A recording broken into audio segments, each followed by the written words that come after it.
আব্বা কি হয়েছে কি? স্কুলের ফিস দেন। কত?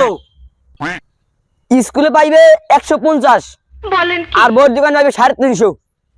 এই মোট মাঠ 140 দেন। 200 আর হইলে যে 150, এই তো 4100 হয়। লেখাপড়া করছেন দাদাই তো ছেলেও স্কুলের বারিন্দা নেতারে নাই, তাই হিসাব জানবেন কেমনে? হারা দিবেন তো অলরেডি করে দিয়েছেন।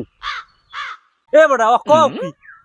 150 আর 350 4100, এ মাথায় ধরে এই হিসাব।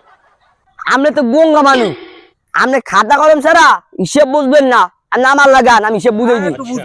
এই এক, এই 5, হ্যাঁ এই 0, এই 150 হয়েছে, হ্যাঁ এই 3, হ্যাঁ এই 5, এই 0, হ্যাঁ 350 হয়েছে। আর আমি যোগ করে যাই হ্যাঁ বেটা 0 0 লামছে 5 আর 5 10, এই 10 লামছে 3 আর কত 4, এই 4 লামে গেছে 140 হয়েছে। তুই যদি লেখাপড়ায় আমি বুঝি 150 আর হইলে যে বলে 350 41 হয়, তার কি কম হিসাব যখন করে দিছো? পাঞ্জাবি পকেটে আছে, এদিকে লইয়া যা আর বাড়ি যা ধর। এত পর্যয় করে কইছে আব্বা কি লিখে লেখাপড়া করলাম না, লেখাপড়া করলে কি বুকি বুকি দিয়ে বুঝেই না ধরতে আমার 41 টাকা।